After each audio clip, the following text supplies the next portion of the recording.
My ex-wife cheated on me with my little brother, the golden child of our parents, and had a child with him. My family and I hadn't spoken since I left home. At 18, they had always treated me like an outsider while my brother was the golden boy. When they threw a party for him that was supposed to be for me, I realized they didn't care about me at all. From that moment, I knew I wanted nothing to do with them. I paid for my college education through loans and work, and after college, I rented an apartment with a friend. I had no contact with my parents, and they made no attempt to contact me. Years passed, and last year my brother wrote to me, suggesting we reconnect because he and my parents missed me. At the time, I was already married, but my resentment toward my parents remained. I agreed to meet them. It was awkward, but they tried to make amends for the past, and I decided to give them a chance. I invited them to my home, and I think my first mistake was introducing my brother to my wife. They met, started an affair, and she got pregnant. At first, I was happy, thinking the child was mine. But my brother started visiting more often, and I noticed how he touched my wife's belly and talked to it. My wife told me it was nothing, but I couldn't shake the feeling that he had more to do with the baby than it seemed. When she was 6 months pregnant, I decided to check her phone while she was asleep, and it confirmed my worst fears. Messages between my ex-wife and my brother proved the child was his, and they had been together for a while. Worse, she never planned to tell me the child wasn't mine. They were going to reveal the affair only after the birth, then divorce me, so she could marry my brother and live off the child support I would pay. The next morning, I confronted her about the messages. At first, she denied it, but eventually confessed. That was the end of our 2-year marriage. Naturally, my parents sided with my brother and my ex-wife.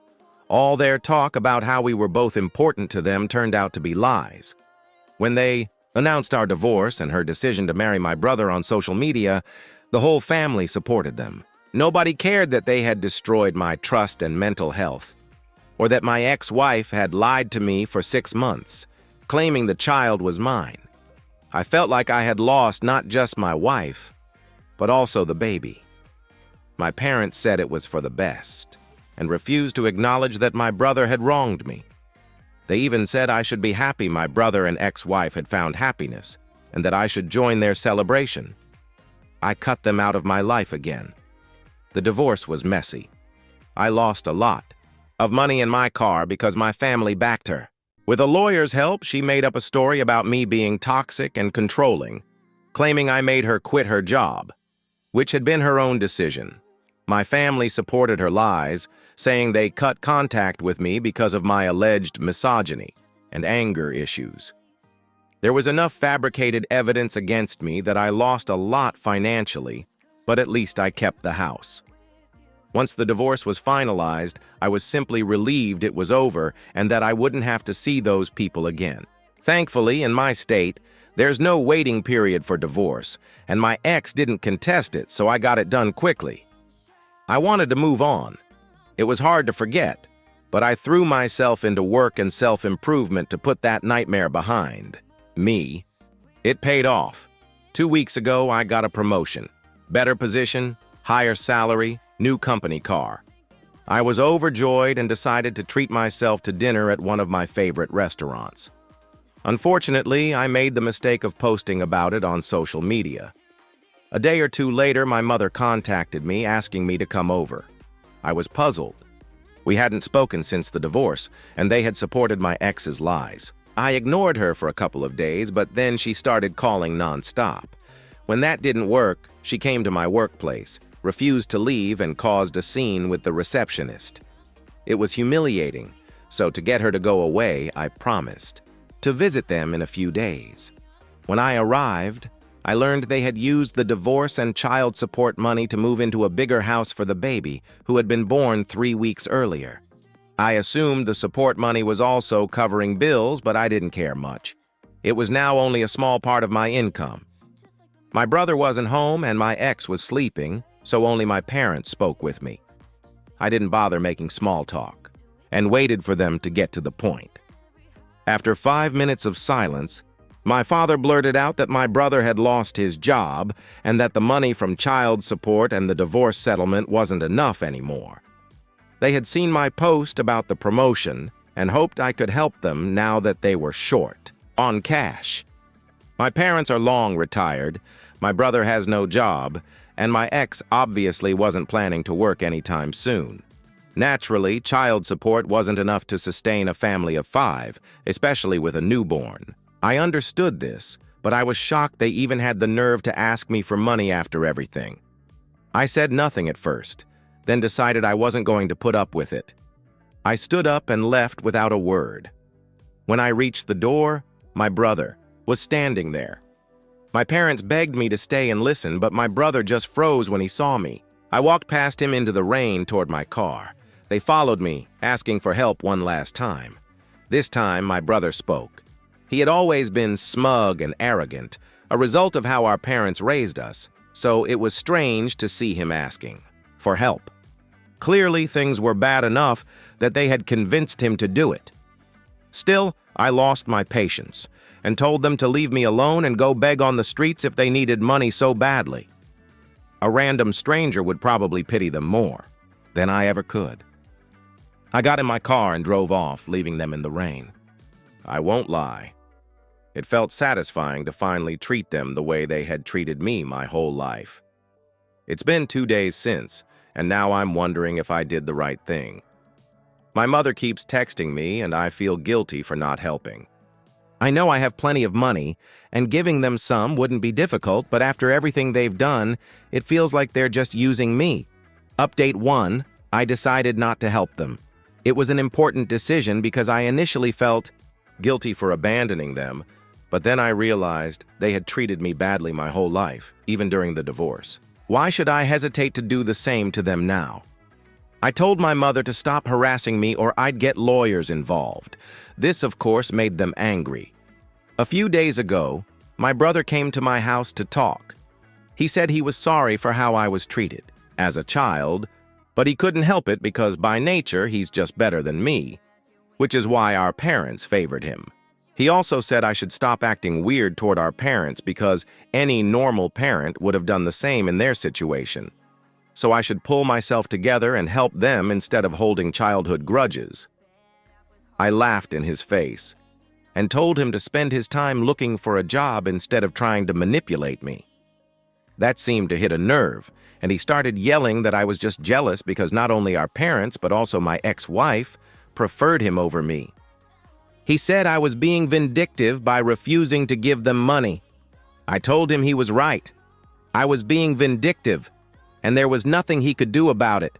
That made him even angrier, and he threatened that he'd find a way to force me to give them money and that I'd regret talking to him like that. Honestly, I don't take him seriously. He can try to scare me all he wants, but I know he's incapable of doing anything to me. Update 2. 3 days ago, my brother came again to try to convince me to help them, but of course it didn't work. My parents had already tried and failed. This time, my ex-wife decided to call me herself. I didn't want to pick up, but I figured if I didn't, they'd just come to my house again and waste more of my time.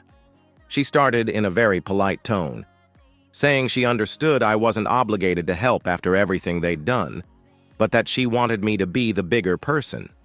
She tried to make me feel guilty, reminding me that my parents raised me and spent so much money doing so, and that she tried to be a good wife, which of course ignores the fact that my parents never cared for me and always favored my brother, and that she cheated on me with him.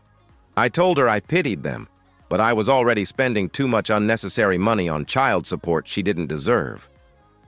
She cheated on me but still got what she wanted because my family lied for her and painted me as the villain. She started crying on the phone and accused me of being selfish and heartless, which was ironic.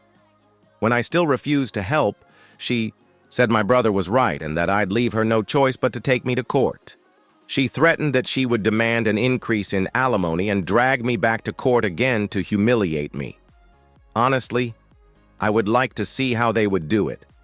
The first time, I was so emotionally drained, not even trying to prove that they're Accusations were false.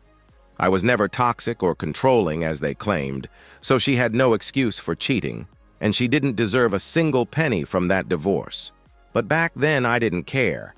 I just wanted to finalize the divorce quickly despite the financial losses. This time, however, I was ready to fight and do everything possible to make my family learn a lifelong lesson. Update 3. Unexpectedly, my ex-wife surprisingly kept her word and filed a lawsuit to increase alimony, considering my recent job promotion. But this time, I wasn't going to just let it slide. I reached out to our mutual friends and told them everything that had happened. I also informed them about past events, since most of them only knew we had broken up, but didn't know the real reason. Naturally, they were shocked, and I asked them to testify against my ex if the case went to court, which they gladly agreed to. I also told my lawyer that I wanted to completely strip her of alimony since she didn't deserve it.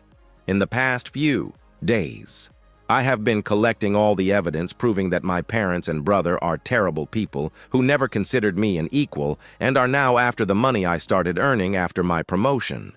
I was tired of these parasites and determined to get rid of them once and for all without worrying about their feelings.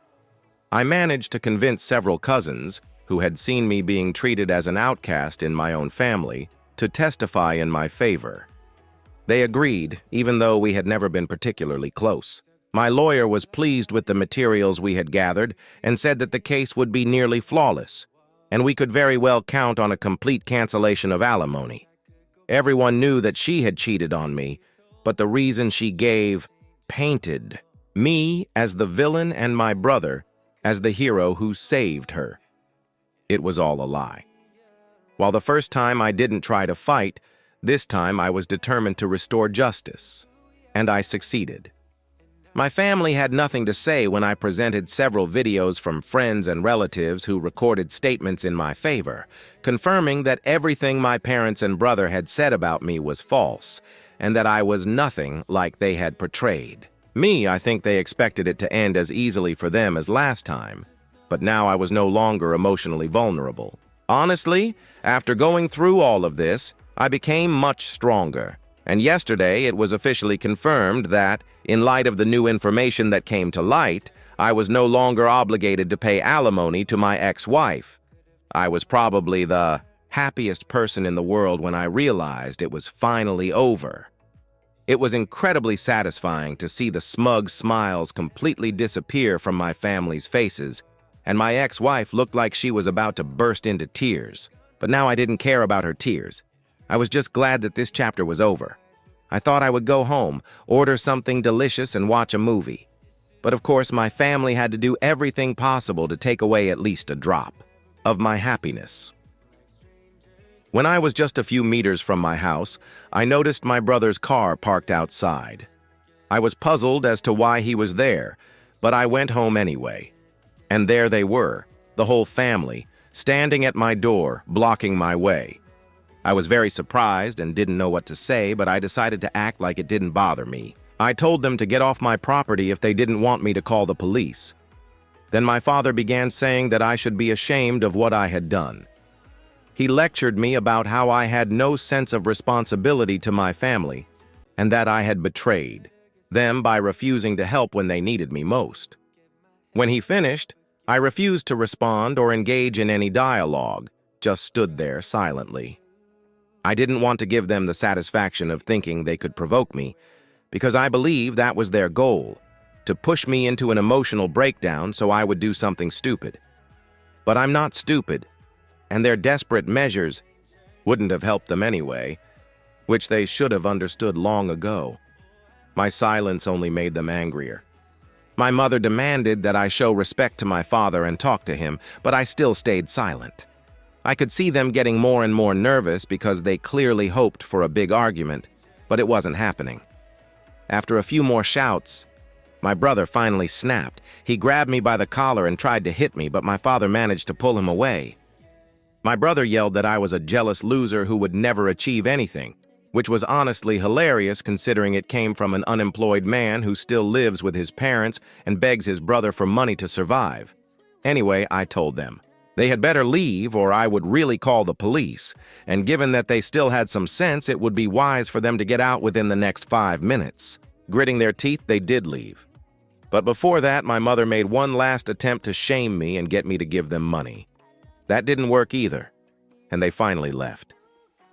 It's been almost a day since this happened, and they haven't tried to contact me again. I sincerely hope it stays that way without any continuation. Thank you for listening to this story to the end. What do you think about it?